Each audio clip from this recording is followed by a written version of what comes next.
Բարի երեկո, 168 TV եթերում ռևյուն է, տաղավարում այսօրվա հյուրն է Հայ ազգային կոնգրես կուսակցության փոխնախագահ Արամ Մանուկյանը։ Բարև ձեզ, պարոն Մանուկյան։ Բարև ձեզ։ Հայ ազգային կոնգրեսը նոր տարվա նախշեմին հայտարարեց ազգային ժողովի առաջիկա ընտրություններին Նիկոլ Փաշինյանին իշխանությունից հեռացնելու օրակարգով մասնակցելու մասին, ինչպես է գնահատում ձեր հնարավորությունները, ինչ ձևաչափով եք մասնակցելու եւ հնարավոր են արդյոք համագործակցություն կամ դաշինք ընդդիմադիր այլ ուժերի հետ։ Շնորհակալ եմ։ Ոչ թե հնարավոր է, ցանկալի է, որովհետեւ եթե լինի կոնսոլիդացիա քաղաքական ուժերի մտքի, ռեսուրսների, խնդիր ավելի հեշտ կլինի, որովհետև այսօր Նիկոլ Փաշինյանի հեռացումը արդեն շատ հեռու է իշխանափոխության կոչվելուց, իշխանափոխություն չի, դա ամենևին խնդիրը պատմության այս ընթացքը շեղելու, այս խոտոր ընթացքը շեղելու մասին է, որը ուղիղ գծով մեզ տանում է դեպի սուվերենության կորուստ եւ խորհրդանական ընտրությունները որպես այդպիսին ըստ իս կորցրել են իրենց իմաստը։ Հիմա խնդիր պետք է դրվի Հայաստանի ինքնիշխանության կործանումը կանգնեցնելը։ Եվ այդ կործանումը կանգնեցնելու նպատակով քաղաքական ուժերը, մտավորականները բոլորը պետք է եզրակացություն անեն։ Եթե եզրակացությունը կայանա, քաղաքական ուժերը կարող են կոնսոլիդացվել այս խնդրի շուրջ եւ լուծում գտնել։ Մենք այդպես ենք մտածում։ Քանի որ այս բան չկա դեռ դա, խորհրդակցությունները փուլ են աչուձախ տարբեր ֆորմատներով, բայց հլավոր մեծ առումով կայացած չի, միգուցե դեռ շուտ էլ է։ Մենք գնում ենք առանձին, մենք գնում ենք մենակ։ Մենք բացարձակ խնդիր չունենք ասելիքի, մենք բացարձակ խնդիր չունենք ծրագրի, փորձի, իմացության, սթափության, խոյմության, լրջմիտ լինելու, այդ մասով խնդիր չունենք։ Միգուցե ուրիշ տեղեր կարող է խնդիրներ ունենանք, այսինքն մենք գնում ենք։ Բայց կրկնում եմ, մեզ համար խնդրի լուծումը պարլամենտ մտնելը չէ։ Պարլամենտ մտնելը շատ փոքր խնդիր է այն իմ ասած մեծ խնդրի շուրջ։ Եվ գոնե ընդհանուր այսպես գնահատական տալով ասեմ, որ թող չնեղանան ինձ քաղաքական ուժերը, ոնց որ թե շատերը այդ բանը չեն էլ հասկացել, որ այս ձևի խնդիր կա,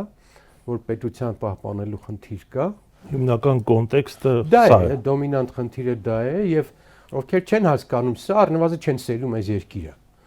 Ովքեր ուզում են որպես խնդիր նպատակ պարլամենտ մտնելը դնեն իրենց առջև որպես խնդիր, երկու առնվազն սխալ ունեն։ Մեկ պաշտպանում են Նիկոլ Փաշինյանին, մեկ էլ շատ չեն սիրում այս երկիրն ու այս երկրի անկախությունը։ Միգուցե կոշտ է գնահատականները, բայց սա է իրականությունը, որովհետև եթե հանկարծ այս առիթն էլ մեր ժողովուրդը բաց թողեց, հետևանքները լինելու են ավելի վատ, քան ինչ այսօր, որովհետև գոնե հիմա ակնհայտ երևում է Ադրբեջանի եւ Թուրքիայի հրահանգները շատ ավելի անթաքույց են, բաց են, բացարձակ այսպես կաշկանդող բան չկա, որ իրենք հայտարարեն իրենց ծրագրերը եւ այդ ծրագրերը անմիջապես կատարվեն Հայաստանի իշխանությունների կողմից եւ բացահայտ նրանց աջակցությունը չի եղել այս բան պատմության մեջ, որ ասենք Ադրբեջանի կամ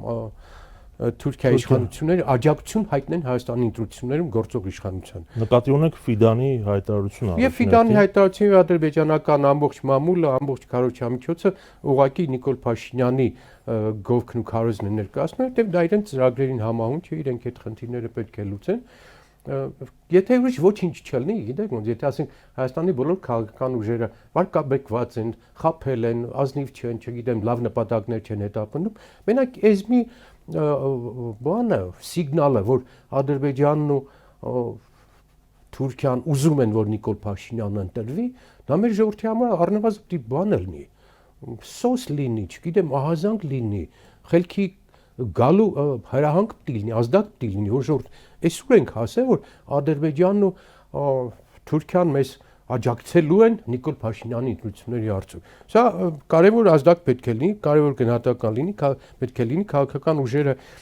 համախմբվեն, չգիտեմ, գոնե ոչ ֆորմալ, ինչ որ ձևով այս խնդիրը լուծելու համար, որովհետև հիմա խնդիրը նիկոլիզմից ազատվելն է։ Նիկոլից ազատել ընդհանրապես հիմա ես փորձում եմ ինքս էլ այլևս շատ չքննադատել այս իշխանությունները, որտեղ այն ինչ որ ասում ենք բոլորը գիտեն։ Այն ինչ որ ասում ենք բոլորը գիտեն։ սրանց խելառությունները, գժությունները, չգիտեմ, ծիծաղելի կամ անբացատրելի երևույթներ ինչ կատարում են մեր երկրում, դրա մասին նույնիսկ արդեն հոգնում ես կամ ամաչում ես, խնդիրը ուրիշ տեղ է։ Ժողովուրդ, դրա վրա մի ֆիքսվեք, դրա վրա մի կենտրոնացեք, եկեք կենտրոնանանք, թե ինչպես ենք լուծում այս խնդիրը։ Մենք կարող ենք, մենք այն ազգն ենք, մենք այն գենն ենք, որը կարող է իր երկրի արժանապատվությունը բարձրացնել մի քիչ վերև, իր համախմբվածությունը դարձնել միջոց, գործիք այս ցավից, այս դարդից ազատվելու համար։ Այս ձևով պետք է լինի առաջիկա 4 ամսվա հայ ժողովրդի Հայաստանի քաղաքացու դիրքորոշումը, ուղղվածությունը, պատրաստությունը, քայլերը։ Սա է մեր երկրի թիվ 1 այսօրվա խնդիրը։ Մասնավորապես մենք որ զրուցում ենք բանի եկեղեցու մասին, կարծեմ հարցեք, կուզեք հարց տակ հետո անցնեմ Դրան անպայման կանդրադառնանք Պաշտպանության նախարարի հունվարի 29-ի հրամանը Հայաստանի Հանրապետության Պաշտպանության նախարարի 2000 թվականի հուլիսի 19-ի համար 728 հրամանը Հայաստանյան առաքելական եկեղեցու գործունեությունը զինված ուժերում այդ որոշումը կամ հրամանը ուժը կորցած ճանաչելու մասին։ Ինչպես է գնահատում որպես փորձառու օրենսդիր խորհրդարանական, արդյոք դա նշանակում է, որ դադարեցվում է հոգևորականների, գնդերեսների գործունեությունը զինված ուժերում եւ կարող ենք շարունակելով այս հարցը փաստել հերթական անգամ, որ Նիկոլ Փաշինյանի պայքարը իրականում ոչ թե կաթողիկոսի անձի, այլ եկեղեցու եւ ամբողջ հոգևորականության դեմ։ Շնորհակալ եմ, այսպես թե այնպես ուզում եմ ես էլ այդ թեմային անդրադառնամ եւ երեք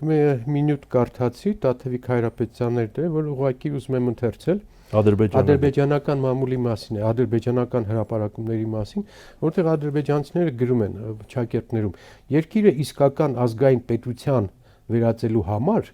որը կդառնա համաշխարհային հայության կենտրոն, այս իրենց մտահոգությունն է, էլի, որ մենք դառնանք համաշխարհային հայության կենտրոն,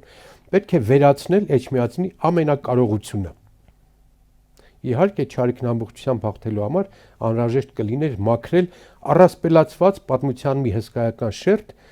եւ թափ տալ այսօրվա հայկական պետականության գաղափարախոսական բարձիկը։ Չեմ շարունակում։ Նայեք ուր է հասել, ինչ ասեմ, դա իրենց ընկալումն է, ընկալումն է, բայց իրենք հասել են այն մակարդակի, որ հայոց պատմության այսպես կորեկցիան եւ հայոց պատմության մի ամբողջ շերտ կտրել է այսօրվա վիճակից, այդ Նիկոլի իրական Հայաստանն է, էլի նույն գաղափարախոսությունն է եւ համահայկական եկեղեցու քանդելը, վերացնելը դարձել է ծրագիր, թելադրվում է, այս էլ մայիսից սկսած իրանք կոնկրետ թելադրում են Փաշազադեի հրահանգներով եւ մեկը մեկին այստեղ արձագանքվում են գործողություններով այս նշածս ծրագրերը։ Հիմա նայեք, միգուցե կարող են մարդիկ մտածել, հա ինչ է եղել, որ մի 70 տերտեր բանակից պակասեց։ Ոչ մի մեծ խնդրեմ չկա, Պապիկյանը կարա տենց հրամանի, գնդերեցները վերացան, ինչ է եղել։ Կարելի է մի հատ ժողով, որ Ավստրիայում պիտի հավաքվեր, ընդհատել, ինչ է եղել, ակցիա է, էլի, քանա, բանա, ռազվի քայլ է, էլի, ոչ թե զինվորների մարտունակությունը, հոգևոր բարոյական կողմը կարելի է ասենք դատարանով այս արդեն աբսուրդի մակարդակն է, էլի, դատարանով որոշել, որ ես եպիսկոպոս եմ, դու եպիսկոպոս չես, դատարանի վճռով,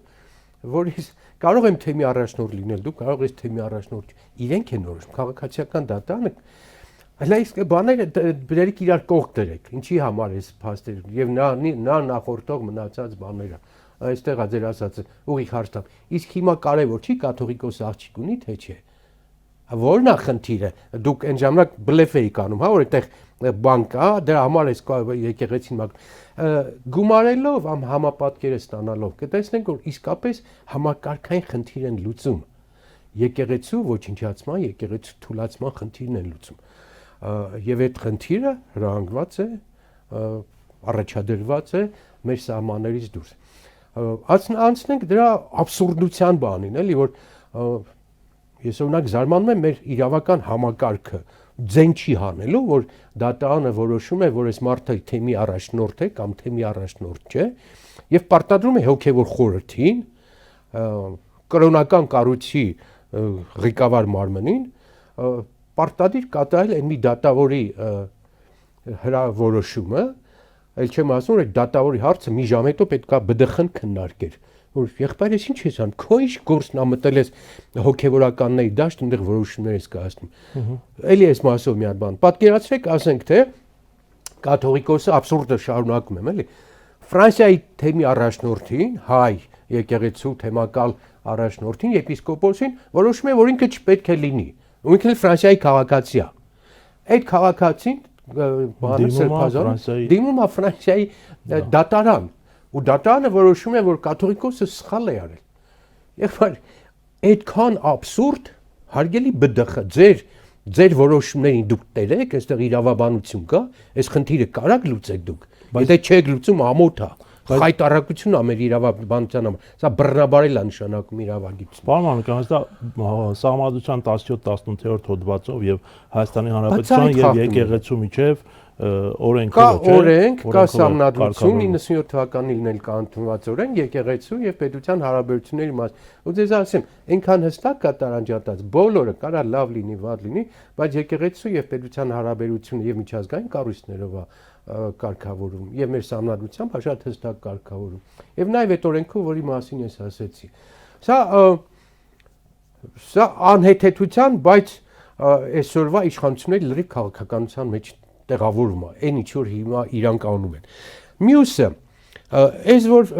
արգելում են իբր թե որ Ավստրիա գնա ժողով անեն։ Խոչընդոտում են եպիսկոպոսա ժողովին, հա, այդպես կարող ենք ասել։ Հա, իհարկե, ձեր ինչ գործնախեր, որտեղ ժողով կանեն, ինչ ժողով կանեն, ինչ հարց կքննարկեն։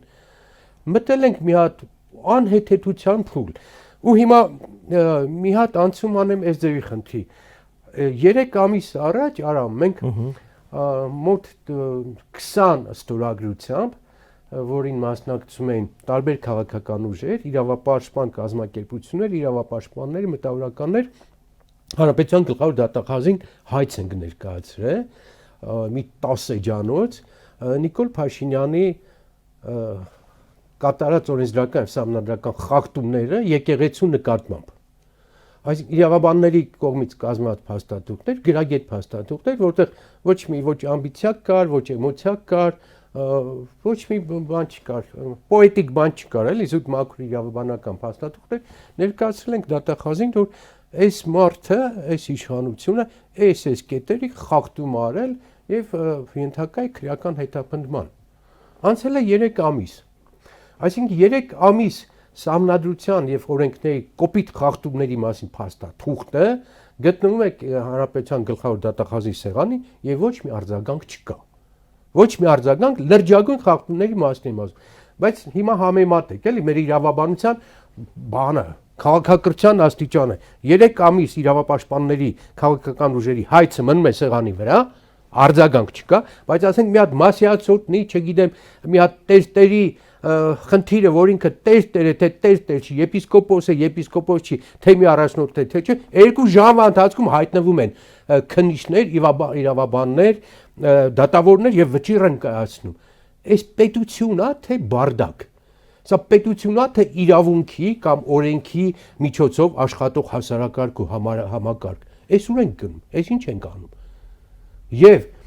հիմա խնդիրը մի քիչ ավելի մեծացնեմ։ Այս մեր երկիրը ուրիշ խնդիր այսօր չունի, քան եկեղեցու հետևից ըննելը։ Դա 4 կողմը նայեք։ Ես ամեն առավոտ վախեցած արթնանում եմ, առաջինը նայում եմ միջազգային լրահոսը, թե Իրանին Ամերիկան խփեց, թե չէ։ Նույնիսկ գիշերն էինք սպասում։ Ամեն գիշեր ես մտահոգ առավոտյան արթնանում եմ այդ սպասելիքով կամ այդ մտահոգությամբ կամ այդ տագնապով, որովհետև եթե հանկարծ ու բոլորն են այսպես է, Թուրքիան այսօր այդ խնդրում ամբողջ Թուրքիայի քաղաքականությունը դրանով է։ Իրանը պարզ է դրանով է զբաղված։ Վրաստանը անգամ դրանով է զբաղված, Ադրբեջանը դրանով։ Արաբական ամբողջ աշխարհը այսպես եռում է կեսը ամերիկյան կողմով, կեսը հակամերիկյան կողմով, կեսը լոբինգով, որ պատերազմը չսկսվի։ Եվ ձեզ ուր է տանում այս process-ը բանակցություններ, մենք ախր մենք այս մակերեսի, այս ապա հայրենասիրական, ապա մարդկային, ապա պետական գործունեությամբ թմբուկ ենք խփում, բանը պրեմիա ենք բաժանում, չգիտեմ, հազարում զիբիլ անում ենք, չմտածելով թե եթե հանկարծ ընդեր խփեցին, ինչ է կատարվելու մեր սահմանները, ինչ է կատարվելու մեր հետ։ Ինչ է կատարելու Ադրբեջան-Իրան հարաբերությունների հետ։ Ուր է գնալու Իսրայելը, Ռուսաստան, Ամերիկա, Իրան այս քարյակի խաղը։ Ինչ է տեղի ունենալու։ Մենք կենտրոնում ենք։ Մենք մեզ վերացրել ենք, դարձել ենք այսպես այս երկրից դուրս, այս երկրի հետ կապ չունեցող, այս շրջապատի խնդիրների կապ չունեցող տժժում ենք։ Տժժում ենք եւ ապուշ դատական հիմար որոշումներով ստեղծում ենք ներքին քաղաքական իբր թե օրակարգ ու կերակրում ենք մեր ժողովրդին։ Ցիլոն լավն է, ցիլոն լավը չի, թմբուկը լավ է խփում։ Էս է մեր երկրի բանը, դարդուցավը։ Էս է մեր օրակարգը։ Մենք չունենք իշխանությունը։ Ես եկեք ասենց հայտարարեմ, նրանք, ովքեր այս մեծ խնդիրները թողած զբաղվում են ծաղրացիությամբ եւ ժողովրդին էժան կիրակուր մատուցելով, էժան էքսեսներով, չգիտեմ, հիմարություններով, նրանք իշխանություն չեն։ Մեզ էզեւի իշխանություն պետք չի։ Երկրի ճակատագիրն է որոշվելու, երկրի անվտանգությունն է որոշվելու։ Պատկերացրեք, հանկարծ 700,000, կես միլիոն մարդ փախստական եղավ։ Ուր են գնալ։ Ադրբեջանը փակել է սահմանները, ձեզ ասեմ։ Թուրքիային կողմ չեն գնալ, այն կողմ չեն կարող գնալ, այնտեղ որ ամերիկյան իշխանության թևերն են, այսպես ասած, այդ ժողովուրդը ինչ անելու։ Քանի որ անդրադարձանք Իրանի թեմային, պարոն Մանուկյան, մենք հիշում ենք նախորդ ամիս Իրանի նորանշանակ դեսպան Շիր Ղոլամիի հայտարարությունը հասուլիսի ժամանակ, որ Թեհրանում տպավորություն է ձևավորվում է այնպիսի պատկերացում, որ Հայաստանը դառնում է կենտրոն հակաիրանական ուժերի գործողությունների համար։ Ինչ հնարավոր է, որ առհասարակ սրա պատճառով վատթարանան հայ-իրանական հարաբերությունները հաշվի առնելու նաև թրիփ նախագիծը եւ ինչ վտանգներ եք տեսնում Իրանի շուրջ այս զարգացումների։ Ես կրախնդրեի այդ թեմային լրիվ առանձին անդրադառնալ, որովհետեւ այնքան ընդհանրացակ թեմա եւ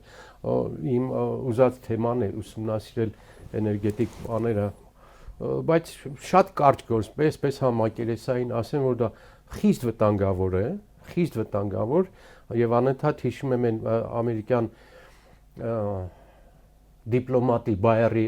հայտարարությունը, որը հիահակում դեսպաններ Միացյալ Նահանգների, ասեց Հայաստանը պետք է պատրաստվի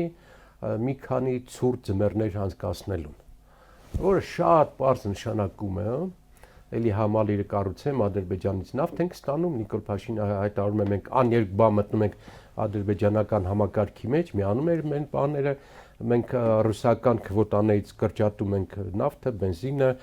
հետո ատոմականը կփորձենք փակել, նշանակում է ուրանը կամ կոնցեսիոն կառավարումը եւ չի բացառվում, ոչ թե չի բացառվում, այլ ամենահավանական տեսաբանը կարող է դառնալ, որ մենք կտրվելով մի համակարգից մեզ տնտեսապես քաղաքական խնդիր լուծելու համար մեզ գցում ենք տնտեսական ճգնաժամի մեջ եւ Հայաստանը կարող է կրկռալ չհամարեք լրջագույն հաշվարկ կա դրա համար ընկնել ուղակի Ուկրաինայի օրը ցուրտ ձմեռների առումով մենք գնում ենք այդ ճանապարհով։ Նկատի ունեք Նիկոլ Փաշինյանի հայտարարությունն է, որ միանշանակ եւ աներկբա Հայաստանի եւ Ադրբեջանի էներգետիկ համակարգերը պետք է միանան։ Նաեւ հանուն արդարության ասեմ, որ մենք եղել ենք այդ ընդհանուր համակարգում սովետի ժամանակ։ Բայց այդ մեր պատերազմից հետո, առաջին պատերազմից հետո Հայաստանը բավականաչափ ինքնուրույն իր համակարգը ստեղծեց, որոշակի բաներ կոմունիկացիաներ մենք ստեղծեցինք վրացիների հետ եւ փառքասում եւ հիմա էլ մենք կարողանում ենք շատ հանգիստ վրացիներին հոսանք տալ, վրացիներից հոսանք առնել։ Դա ձեռնտու է երկու կողմերին։ Այդ համակարգը ստեղծվեց նաեւ Իրանի հետ, Իրանը մեզ գազ տալիս է, մենք հոսանք տալիս ենք։ Հիմա պետք է կառուցվեր երկրորդ բարձրավոլտը կամ այդ գազի ծավալը շարունակվեր, Նիկոլ Փաշինյանը չգնաց այդ ծրագրին, Նիկոլ Փաշինյանը չգնաց նաեւ վրացական բարձրավոլտի կառուցմանը, որը մեզ ավելի կխորացներ այդ համակարգի մեջ, այսինքն մենք հիմա ավելի շատ մտել էինք Պարսկաստան, Հայաստան, Վրաստան, Ռուսաստան էներգետիկ շղթայի մեջ։ Այդ շղթան լավ աշխատում էր եւ այդ շղթան հեռանկարային էր։ Հիմա այսօրվա քաղաքական կուրս էներգետիկայի առումով այն է, որ այս համակարգը չենք զարգացնում, մենք մտնում ենք ադրբեջանական համակարգի մեջ։ Միայն այսպեսի փաստ ասեմ ու երևի դրանով ավարտենք։ Եթե անգամ լավ է դիվերսիֆիկացիան եւ լավ է, որ մենք Ադրբեջանի եւ Թուրքիայի հետ ունեն մենք տնտեսական կապեր, ես դրա կողմնակիցն եմ, ես լիբերալ ուժի կողմնակից եմ, մենք լավ է, որ ունենանք դիվերսիֆիկացված տնտեսական հարաբերություններ Թուրքիայի, Ադրբեջանի, բայց ոչ նախկինը մերժելու եւ նախկինը դիտարկելու որպես քաղաքական օպոնենտ, քաղաքական հակառակորդ եւ այդ քաղաքական հակառակորդին պատժելու համար ես ընդունում եմ այս մի մեխանիզմ։ Մի արգումենտ։ Եթե անգամ մենք գնում ենք դրան, ամբողջապես կամ մասնակ, ես դրա համար պետք է նվազագույնը 4-ից 5 տարի։ Ասենք թե Թրիպը լավ ծրագիր է։ Չեմ քննարկում բավարար կողմերը։ Թրիպը երբ մինչև իրականանա, այս ծրագիրը դու գցելու ես մի կոմատոմականներ կանգնացնեմ ռուսներից գազ ու նավթ չես ստանալու, դու կապրես 4-5 ցուրտ ձմեռ։ Սա է խնդիրը, մենակ էությունը չի, ժամանակի խնդիրն է։ Այդ չեմ ասում, այդ ընթացքում Ռուսաստանը քո այդ իր տնտեսական լծակների առումով ինչպես է վարվելու։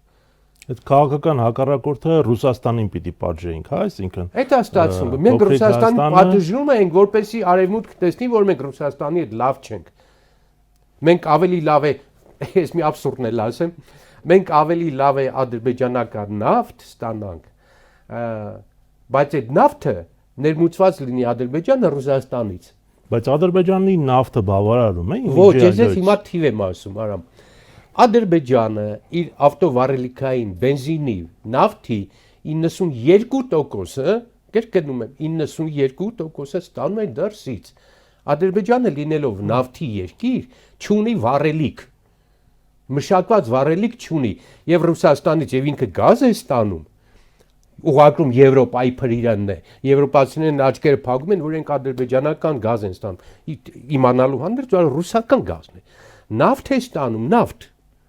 եւ այդ նավթը վերամշակում է կամ չի վերամշակում, ուղարկում է Թուրքիա, Հայաստան, Ռումինիա, Բուլղարիա, Հունգարիա եւ այստեղ ռուս-ադրբեջանական հարաբերությունների հարցն էլ կա, որոնք մենք այսինքն մեզ բանի մեյմունի տեղ ենք դնելու, որ մենք Ադրբեջանի հետ կապերը հաստատում, բայց իմանալով հանդերձ կամ իմանալով հանդերձ, որ դա ռուսական գազն է, ախր գիտեք ոնց էմոցիան ստեղ ցանկությունը կապ չունի։ Եթե մենք 90%-ով կախված ենք ռուսական գազից եւ նավթից, դու ինչքան էլ կրճատես, դիվերսիֆիկացնես, ուրիշ աղբյուր չունես։ Ասենք թե կես արիր 30% Ադրբեջանի ստացան, խաղաղությունը կնքվեց, գերիները ազատվեցին, տարածքները հետ տվեցին։ Դու էլի տնտեսական առումով կախված ես մնում մեծ երկրներից, ու սրանից դիվոտել պետք չի։ Սրանից խռովել պետք չի։ Հարկավոր է օգտագործել այդ կապերը, որպեսզի նորմալ հարաբերություններ ստեղծվեն։ Մի տվյալ էլ ասեմ ու վերջացնեմ։ Այլ ընտրանք գտնեինք, ոչ թե Ադրբեջան կամ Թուրքիա։ Բոլոր այլ ընտրանքների կողմնակից են, բայց ոչ թշնամական հարաբերությունների հաշվին նախկիններ։ Մի օրինակ ասեմ, ու ես էներգետիկայի թեման ձեր թույլտվությամբ ավարտեմ։ Ամերիկա-Ռուսաստան հակամարտությունը այսօր ակնհայտ է, աշխարհը կիսում է, աշխարհը ապրում է, աշխարհը ոչնչանում է այդ հակամարտության հաշվով։ Ռուսաստան, Ամերիկա, Արևմուտք։ Ամերիկան ունի 100 հատ ատոմակայան։ 100 ատոմակայան ունի։ Այդ 100 ատոմակայանի վառելիքը ուրանը 25-ից 43%-ը ինքը միշտ ստացել է Ռուսաստանից։ Լավ է ձեզ համար։ Այսինքն, եթե երկրները բախվում են քաղաքականապես, իրար ուզում են ոչնչացնեն, բայց կենսական խնդիրների շուրջ ջրի մաքրման, չգիտեմ, աշխարհը չպայթելու, ատոմային ռումբ չգցելու, ատոմական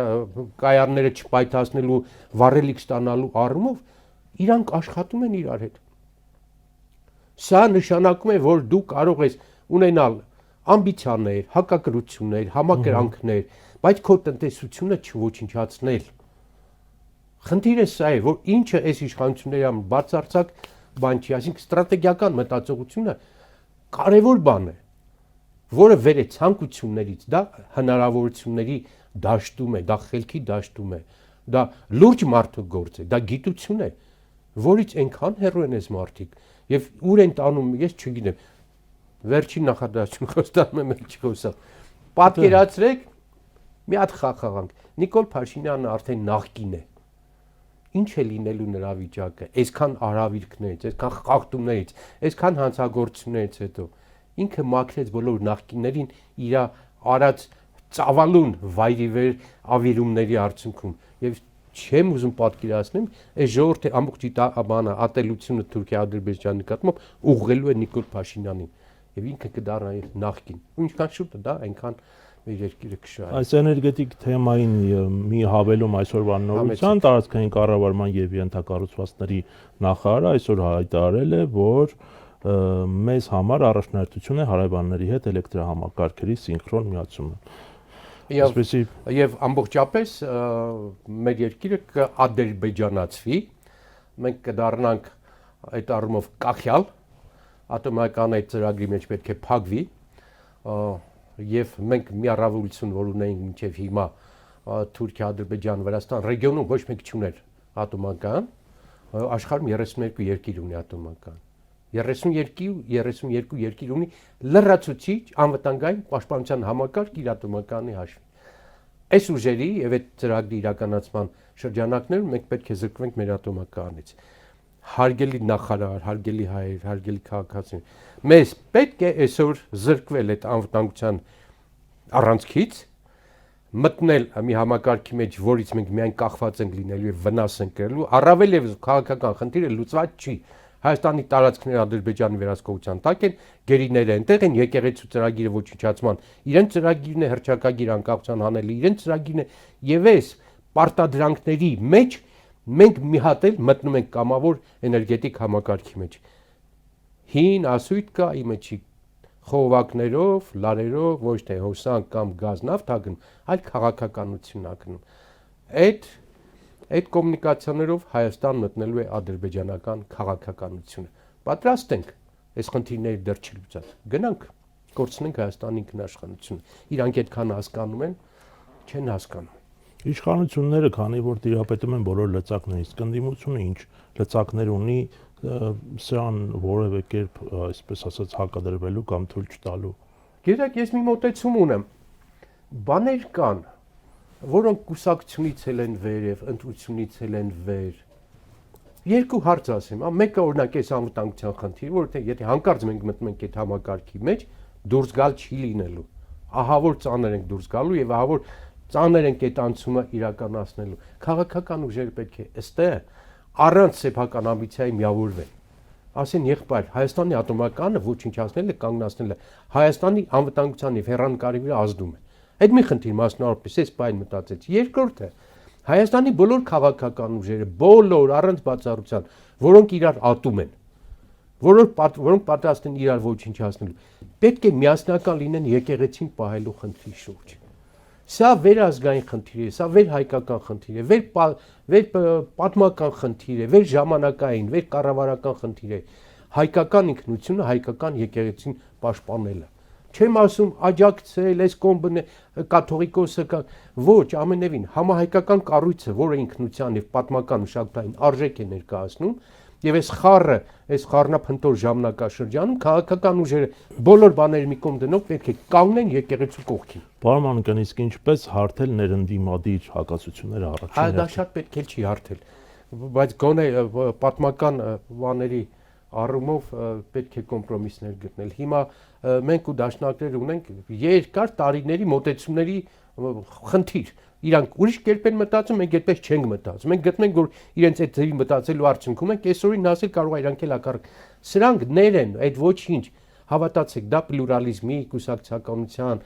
բազմախոսության համար է։ Ես դրանից վատ չեմ զգում, անգամ շատ լավ է։ Բայց հարցեր կան, որոնք վերկուսակցական են։ Նորից եմ ասում, Էջմիածնի պահպանելը որպես համահայկական կառույց վերկուսակցական խնդիր է։ Այստեղ պետք է լինի միասնականություն։ Հայաստանի անվտանգությունը կամ գերիների հարցը, ոնց ասեմ, տարածքների վերադարձնելու հարցը կուսակցական խնդիր է։ Այդ 340 կիլոմետրը, որ մեզնից վերցրել են, դա վերկուսակցական ազգային խնդիր է։ Կուսակցությունները այստեղ ովքեր են այդ խնդրի համար, պետք է այստեղ միավորվել։ Մոտեցումները մեծ խնդիրների շուրջ միասնական պետք է լինեն։ Պարոն Մանուկյան, ես հաճախ վերհիշում եմ 2018-ի ապրիլյան օրերը, երբ ասենք ցույցի հանրահավաքի կողքից անցնելիս մի պահ ականջ էի դնում, ուզում էի հասկանալ, թե ինչի մասին է խոսում Նիկոլ Փաշինյանը, ինչ կոնցեպտուալ մտքեր է առաջ քաշում։ Ոչ մի միտք չկար արտաքին քաղաքականության, Արցախի հարցի եւ այլն։ Միայն, ասենք, հրաժարականի պահանջ, ինչ որ ընթացիկ հարցեր։ Իսկ ինչ կոնցեպտուալ միտք եւ օրակարգեր առաջ կքաշի, եթե ընդդիմությունը միավորվի։ Ասեցի, հիմնական խնդիրները դրանք են, ազգային խնդիրներ, որոնք ժամանակից դուրս են։ Ոչ թե այսօրվա խնդիր են, այլ պատմական կոնտեքստ ունի իրանց մեջ։ Այդ ձևի խնդիրներ պետք է լինի։ Իսկ Նիկոլը չարիք դարձավ, գիտեք, ախր ինքը որ մեր թիմում էր, երբ որ թիմը ուժեղ է, պատրաստված է բոլոր խնդիրների դիմակայելու բան եւ մատուցելու բան ունի,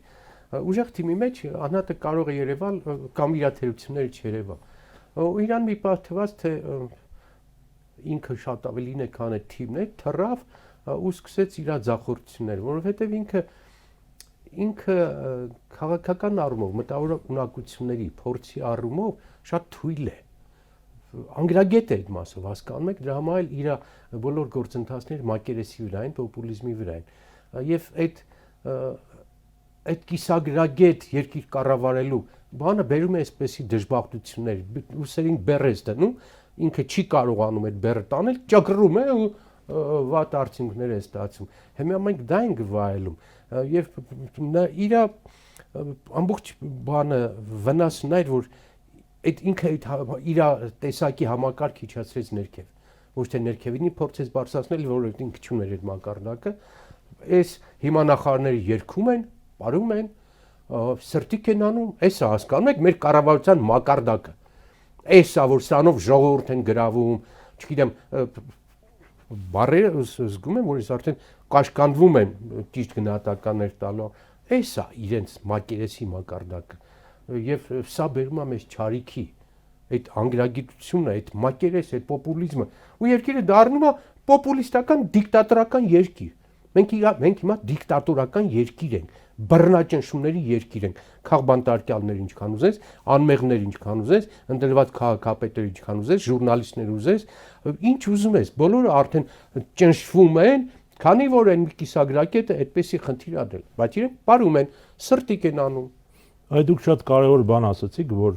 պարզ ասած այնինչ Ադրբեջանը ուզում է կամ Թուրքիան, դա վատ է մեզ համար եւ հիմա դա շատերը Հայաստանում չեն հասկանում այդ բարոյական սահմանները, որոնք ջնջվել են, բացի նրանից, որ մեր պետության եւ հայրենիքի սահմաններն են խախտվել, ինչպես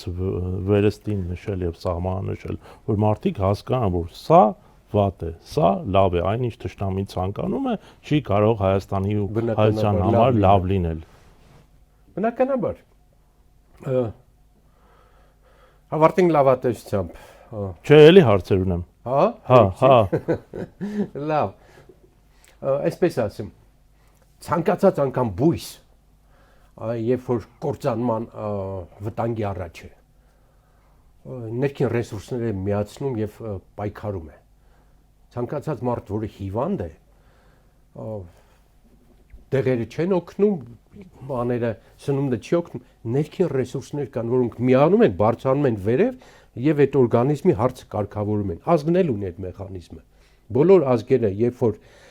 ճնշվում են, խեղճանում են, ռեպրեսիաների տակ են, չգիտեմ, ջարդվում են արտագաղթի մեջ են, ու դա բնության օրենք է։ Բնության օրենք է, որ տարածում է նաեւ մարդկության զարգացման օրինաչափությունների վրա։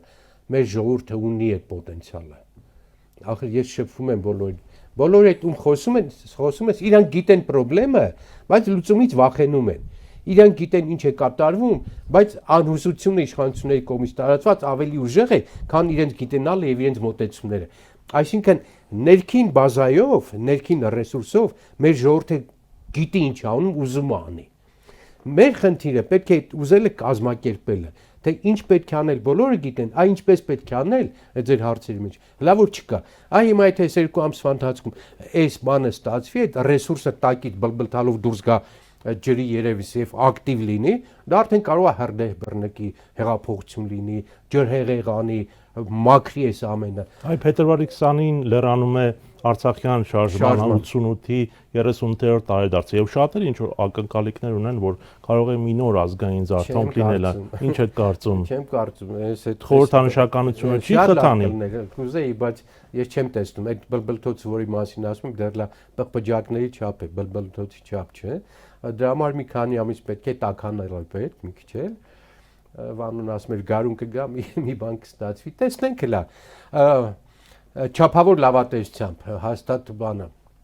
Պերեբոր չանեմ ոգևորվեն։ Չափավոր լավատեսություն կա, շատ էսպես համարյա սաղմնային, որ մեր ժողովուրդը պայթելու է, ոգևորվելու է, փողոց է դուրս գալու եւ այս չարիքից ազատվելու ենք, այս փորձանքից ազատվելու ենք։ Եվ դրա նպատակը ամենևին բացասական չէ, ոչինչ հասնել ինչ որ մեկին քշել, ոչ, փրկել երկիրը բերել կանխատեսելի ուղի։ Սա է իմ ուզածը եւ ժողովուրդը եթե գնա այս պոզիտիվ էներգիայով կարող է շատեր ինձ քննադատեն, չէ, ջարդել, բանջել։ Ես չեմ ուզում ոչ ջարդել, ոչ բանջել։ Ես ուզում եմ ժողովուրդը խելոք գնա քվեարկի կամ փողոց լցվի իր երկրի ապագան պաշտպանելու համար։ Սա է լավագույն պոզիտիվ ոչ չքանդող ճանապարհը։ Իմ վերջին հարցը այսօր փետրվարի 3-ն է, պարոն Մանուկյան։ Սիրելի հայրենակիցներ, իշխանության ձեզ հայտնի մարմինների կողմից ինձ ներկայացվել է հրաժարականի պահանջ, նկատի ունենալով, որ ստեղծված իրավիճակում նախագահի սահմանադրական լիազորությունների կիրառումը հղի է երկրի ապակայունացման լուրջ վտանգով, ես ընդունում եմ այդ պահանջը եւ հայտարարում եմ իմ հրաժարականը։ Ուղիղ 28 տարի առաջ հանրապետության առաջին նախագահ Լևոն Տեր-Պետրոսյանը հրաժարական տվեց նախագահի պաշտոնից։ Իհարկե մեր ժամանակը սահմանափակ է, բայց հետ հայացքելով մեր երկրի ձախողումները մեր երկիրը այդ օրվանից շեղվեց, մեր երկիրը Տեր-Պետրոսյանը ուներ գարանտիոզ հզոր ծրագրեր երկրի զարգացման ստրատեգիական ծրագրեր, մասնավորապես եթե թույլ կտաք մի րոպե, երկու ծրագրի մասին ասեմ, որ ոչ ռեկլամվել է, ոչ գրվել է, Տեր-Պետրոսյանը ուներ եկեղեցիները միավորելու ծրագիր, Անտիլիասը եւ Էջմիածինը։ Անտիլիասը եւ Էջմիածինը բաժանվել են նաև արտաքին ուժերի ազդեցության։ Դե համար Գարգին առաջինը դարձավ առաջինի դժվարությամբ Հայաստան բերելը հետապնդում էր այդ ծրագիրը, այսինքն ազգի միասնականացումը, ազգի հարատեվության եւ դիմադրողականության ցուցիչ է։ Տեր-Պետրոսյանի այսպես ոչ առօրյա է, հասկանում եք առօրյա այնտեղ Ղարաբաղ կար, ատոմականը կար, երկրաշարժը մնացել էր, պատերազմի հետևանքներ, այս սա խնդիրների շուրջ կար նաև ռազմավարական հերրու գնացող լուրջ ծրագրեր երկրի ամրացման, երկրի ազգի միացման համար, այդ ծրագրերից մեկը եկեղեցու միացումն էր, որը շատ երկրներ չէին ուզի, չուզեցին, խանգարեցին, եւ երկրորդ ծրագիրը որ էլի շատ հասարակ մարդն կարող ասա նյութեղեն չէ, էլի չհասկացվի, լեզուների միացումը, արևելահայերենի եւ արևմտահայերենի գրականության միացումը։ Մենք այսօր ունենք երկու տեսակի գրքեր, չէ՞։ Կարդում ես արևմտյան, երեխեքը կարող է չհասկանան, սիրիացիք ուրիշ ուղղագրությունով են գրում, հայաստանցիք ուրիշ ուղղագրությունով։ Ներեցեք, ես մի բան հիշեցնեմ, սոցցանցերում հիթ է դարձել այն օրինակելի վերաբերմունքը, որը ցույց էր տալիս առաջին նախագահ ժամանակ ամենայն հայոց կաթողիկոսին։ Հիմա շատ է տարածված եւ շատերն են դա նայում եւ օրինակ են բերում։ Ես իհարկե ուղղագրությունների միացումը։ Հիմա դուք գրեք, բան գրեք Բեյրութի հայերին, նրանց ուղղագրությունը ուրիշ է, նրանց տեքստ ուրիշ է, նա ոնը ուրիշ է, են ուրիշ է։ Դա ազգերի տարաբաժանման միջոց է, որը օգտագործում են, երբեմն քննադատում են, սա լավ է, նավատ է։ Այդ մենք լեզվի օրենքում անգամ կետ մտցրեցինք Տեր-Պետրոսյանի առաջարկով օրգանական, բնական ճանապարհով լեզվի միացնելու խնդիրը։ Այսինքն մենք խնդիր դրեցինք, որ երկու աշխարհահասփյուր հայերի երկու լեզուները պետք է միավորվեն, դառնան մեկը, դա կնպաստի ազգի ուժեղացմանը եւ երկրի ուժեղացմանը։ Դե արի այս մարդկանց բացատրի, որ այդ ձևի ծրագրեր ուներ Տեր-Պետրոսյանը եւ այդ տարիներին մենք ստրատեգիական, պատմական հաղթանակներ տարանք Տեր-Պետրոսյանի շնորհիվ։ Դե նա լեզվաբան, պատմաբան Տեր-Պետրոսյաններ, ներսի ուժերով, ներսի հիմարություններով, դրսի փողերով կամ ճնշումներով Հայաստանի անկախության գործընթացը ուղիղ այդ բան պրոսպեկտ մտած գործընթացը կանգնեց այդ ժամանակ։ Հիմա իհարկե այնքան ուժեղ էր մինչև այդ տարած, որ մինչև հիմա էլ վերջնական չեն կարող քանդեն, քանի իշխանությունը այլ քանդելու վրա։ Եկեք այսպես լավատեսականը պահելու ենք դա։ Երկիրը, մարդը, մեր գենը, մեր պատմությունը, մեր ինքնությունը այնքան ուժեղ է, որ որևէ անցվոր վարչապետ չի կարող այդ պատմական ու գենետիկ մեր կոդերն ու հնարավորություններ ինքնությունը ոչնչացնել։ Լավատես եմ ու դա լինելու է։ Մենք կփորձենք դա անել։ Շնորհակալ եմ հետաքրքիր զրույցի։ 168-ի հարգելի հետևորդներ, հիշեցնեմ, մենք զրուցում էինք Հայ ազգային կոնգրես կուսակցության փոխնախագահ Արամ Մանուկյանի հետ։ Կհանդիպենք